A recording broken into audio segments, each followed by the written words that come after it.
Hey everyone, and welcome back to DownTime, where we talk about all things Dungeons & Dragons, and mostly tabletop games, but mostly Dungeons & Dragons. Anyway, I'm not joined by Wade this week. I'm joined by a friend of mine who I'm not terribly sure how to introduce, because I don't know if he wants me to use his real name or not. So here's Mott, I guess. Just call me Mott. Call me Mott. That'll work. So you wanted to talk about how we got into D&D, I believe. Yes. Yeah. Okay. And my first campaign as you as a DM. Yeah. That was horrible. That only went for like 3 sessions, though, didn't it?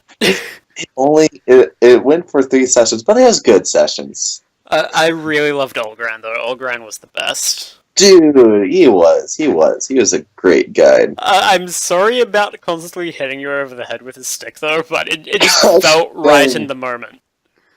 Dude, well, for the audience at home, so I was this druid wood elf, and I wasn't right in the head. And so, like, there's one time where I think I was going to lick Olgrind for a reason. I don't know, just most of your interactions with him, or even interactions with other people, ended in him hitting you over the head with his quarterstaff infused with shillelagh. Yeah. And, like, I think my favorite part of that campaign was when we were near town, and there's this pond, and I was like, is that water drinkable?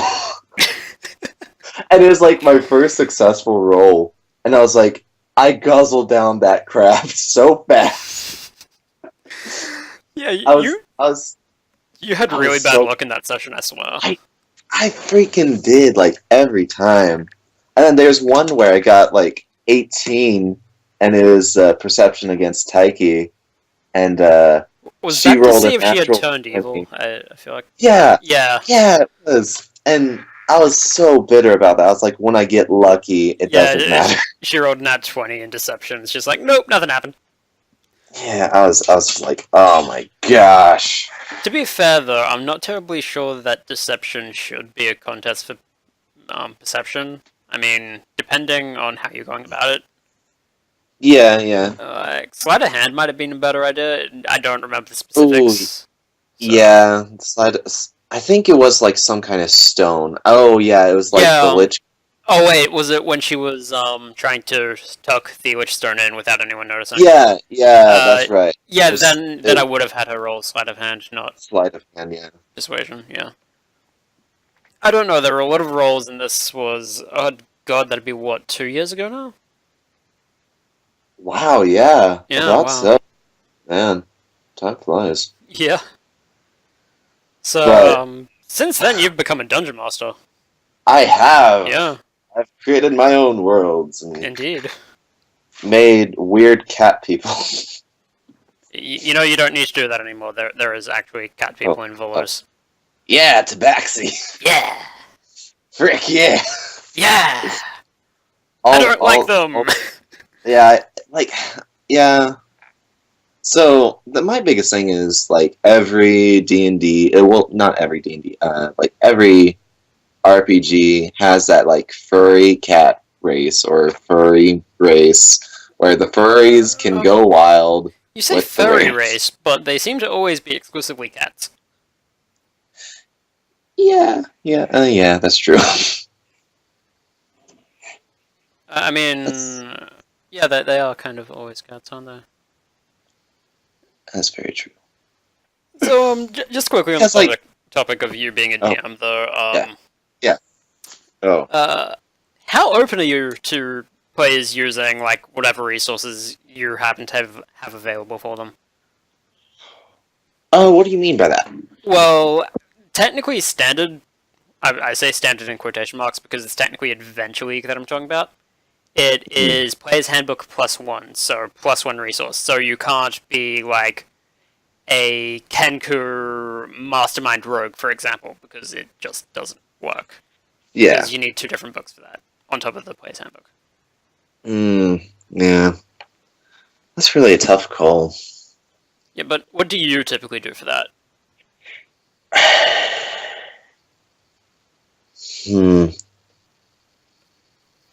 It depends. It's like on the voice of reason, I guess. Yeah. You're not answering the question. Yeah, I don't want to. Personally, in my main campaign, which is the one that I started basically right after DMing online for you guys. So after, I don't know, 3 sessions of experience, I decided, yeah, I'm gonna run an entire campaign, and it's been going for, I don't know, a year now-ish? Kind of? Year and a half? Long ass That's a good time. run. Yeah, it's a shame that we only play once a month, if that. Yeah. Yeah, but anyway, for that, I basically have anything goes as long as it's within reason. So we Yeah. had a player leave. I'm not going to get into that because that'll just upset me. His replacement, I don't like calling them that, but basically our new player, because we run a 5-man campaign, not including myself, obviously. Yeah. And it'd take a lot of rebalancing to just drop that. So Yeah. the new guy, he is playing a Kenku Mastermind Rogue, I believe. Wait, no, a Kenku Scout Rogue. So I'm very open to just okay. using all resources available. Yeah. He's actually a really fun player, by the way. I think he only broke character twice throughout the entire session. Yeah. I like Tenkus. Oh man, or Kinkus. Yeah, they're great. He would actually, because part of his whole deal was he would either mimic speech from somebody that he had met previously, or he would just draw things, like really bad drawings. So to get his name across, because he named his character Birdshack. To get his name across, he drew a picture of, like a squiggly line to represent a bird, and then a house. And it took us a while it took the players a while to figure out what his name was from that. It was really great. Oh gosh. He also charges gold for every piece of information he gathers for the party. So that's kind of a little bit off topic, actually. I guess I should stop stalling and talk about how I got into D&D then. Yes. Yeah. So I got into D&D. It was technically first year of uni, kind of. Oh, okay. I believe it was semester 2, so end of the year. I bought the player's handbook. Felt like that was really the only reason. Seemed like a good idea at the time. Wade and I had been looking into trying out Dungeons & Dragons for, I don't know, a few years at that point, and we hadn't really gotten around to doing it because it was expensive and we were poor high school students. The thing is, like, D&D, I started when you introduced me to it, but I actually played Pathfinder first. Yeah, I know. D&D was my first tabletop RPG. But I hated Pathfinder. Really? Yeah, I wasn't a big fan. I was like, I made a wizard, and I was like, yeah, I'm gonna shoot stuff. And then I went into this dungeon, and the DM wasn't good, the new DM didn't. Right. Yeah. I'm surprised you didn't have that problem with me, to be perfectly honest, because I'm not that great. No, you did pretty good. You did pretty good. Like, looking back, you did alright, like, for the situation. Yeah. Thanks, man. That means a lot. Yeah. But yeah, a DM can break or make a game, really. Oh, definitely. So can the players. Like, if they're not really getting into it, it kind of disrupts the mood. Like, I'll just talk about my most recent session. A lot of people left early for various different reasons. Partly because the game runs over time whenever we play. Oh, yeah. Yeah. Doesn't everyone have that problem, though? Yeah. Anyway, so by the end, we only had 2 people, and right at the start, everyone was into it. I was doing voices for everything, because I was just feeling the energy and letting the momentum go. Yeah. But by the end, there was only 2 people, and they'd been in combat for about, I don't know, an hour now, and things were just getting really slow. I was tired of it, they just wanted it to end. a player's character had died while that player wasn't there, so we had to retcon things at the end because it's a bit dickish to have it die when they're not there. You know when it's a bad session when the cleric says "kill me." But the cleric wasn't in the combat though, because the cleric had left early, and we had a guest player with us that session because they had to drop that person off somewhere. And I didn't want to be rude and say, "Oh no, you can't play because you're not normally here." So we had them as a guest, and their two characters stayed off somewhere at the back before the fight happened. So the cleric was absolutely not involved in that fight, and as a result, it almost ended in TPK. Ooh, okay. Yeah. Anyway, we're getting sidetracked here. Yes. Back to what I was talking about. So, Wade and I, we had been thinking about playing Dungeons & Dragons since about grade 11 or 12, somewhere around there. We'd looked into it a few times, but as poor high school students, we couldn't really afford to do it. Especially unemployed. And then we entered university, and we were still unemployed and poor, but we ended up scrounging enough money together to eventually start playing. The Player's Handbook was the first book that I had, to be perfectly honest. I picked it up because I liked the art. Only reason. Just liked the art. Yeah, the art is amazing. Oh Yeah. my gosh. At that point, Wade had actually played a single session with a okay DM, I think. From the sounds of it, he had fun in the session until the DM got lazy and just declared a battle royale, which doesn't really work in a low level setting. Like you'll remember from when I attempted to do something like that, similar for level 5-ish characters. It doesn't work in low levels because a ranged character is always going to have an immense advantage on a melee character. Yeah. Oh, yeah. Yeah. Whereas at higher levels, yeah, that advantage is still there, but they have more ways to close the gap. Yeah. So, yeah, he had done that, and I got him the starter set for his birthday, I believe it was. Or was it Christmas? It was his birthday. And basically, after that, he DM'd one game, and I cracked my...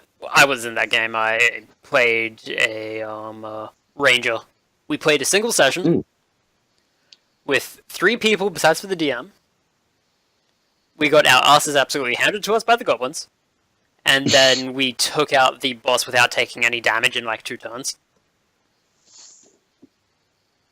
Because have you played the starter set? I haven't actually. So the first section of the starter set has you fighting goblins, and the quote-unquote boss for that area is, well, that part is a bugbear with a direwolf, I think? Or a wolf or something. Oh, okay. Yeah, we took out the bugbear in about 2 rounds without taking any damage. Oh. Yeah. Okay. I think, my first session that I DM'd, I went a wee bit too hard on my players. Like, yeah, there's this one part. I did the same in my first. I call it my first, but it wasn't really my first. Like, my first actual in-house session, I did the same thing. Yeah. Yeah. Well, like, so they're fighting this kind of like werewolf monster that I just like conjured up on a whim. Please tell me that you had actual stats for it. Yeah. Okay, good. And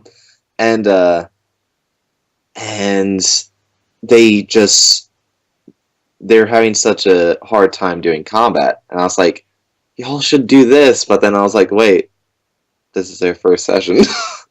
So I should probably nerf it a bit. And that was the first time I had to do a wee bit of a mercy card on the players. Yeah, my first session stuff up was more on my end, if that makes sense. Like, yeah, I didn't know how challenge ratings worked. I looked at something, I don't remember what it was, and went, yeah, this will be fine.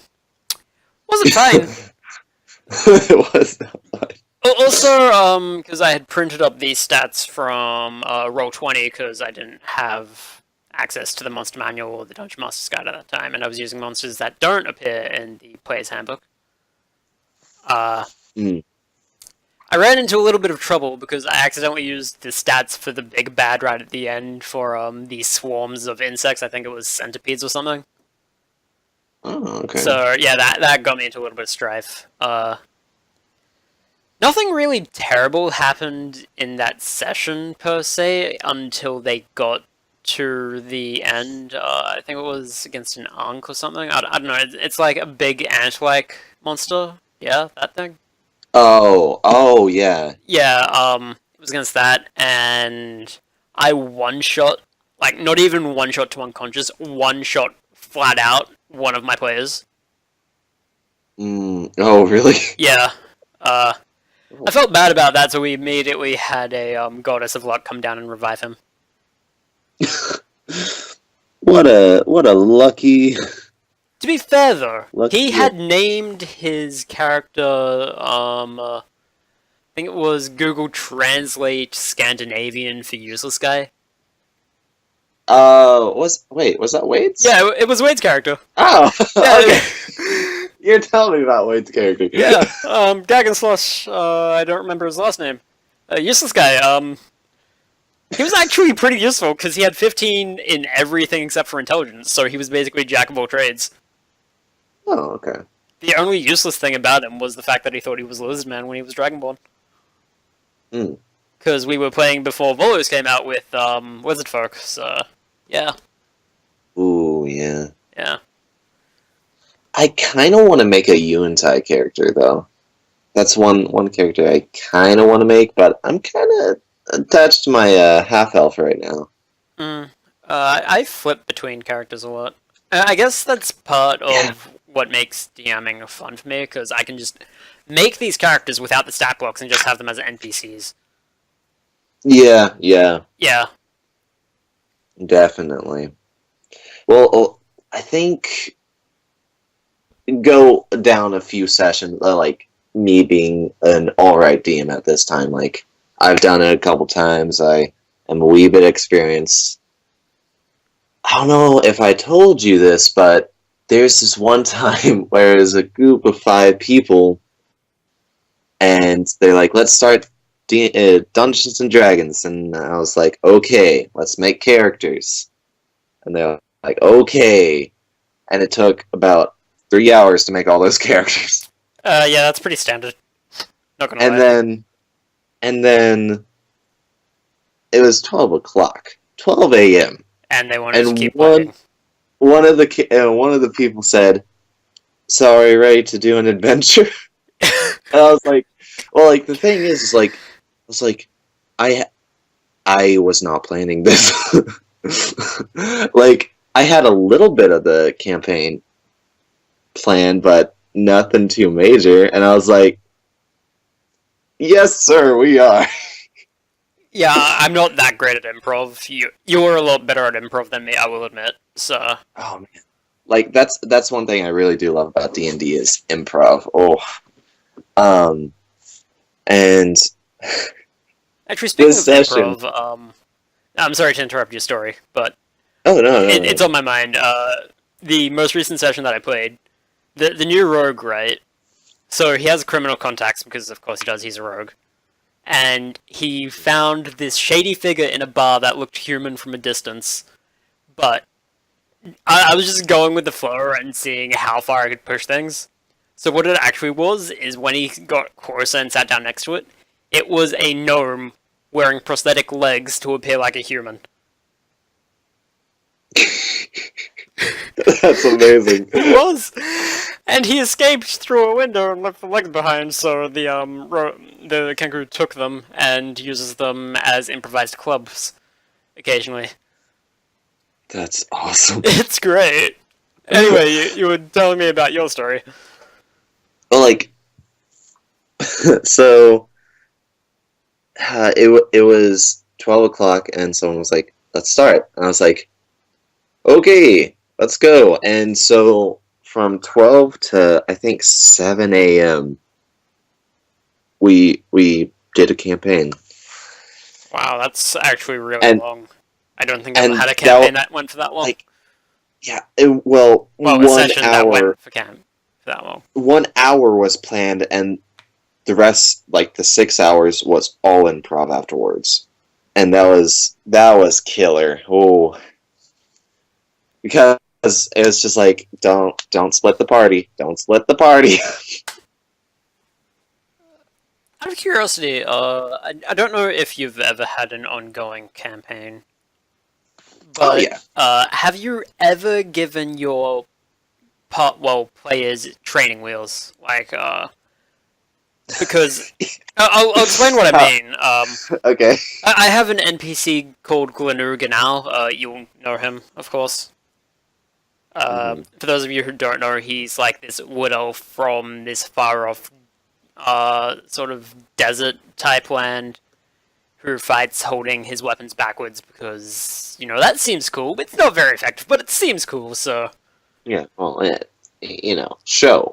Yeah. So basically, he was designed specifically to be like, oh, hey, you guys aren't always going to be able to handle everything that you encounter as, like, a level 20 NPC in the middle of a thing that they were doing as level 2s. He basically ended up becoming my "oh crap, I've pushed things too far" button. Yeah, I know that button. Okay, so you have given your players training wheels before then? Yeah, Okay. yeah, of course. It's probably not so much training wheels, more I stuffed up, I need to fix this now. Yeah. Yeah. Well, like, there's one time where I had a manticore come from the sky, just because. Really, a manticore? Manticore. What level were your players? They were level 1s. Oh no! Yeah. Did you roll to see if that happened, or you were just like, oh yeah, it comes down from the sky? Someone rolled a crit 1. It always begins with a crit 1.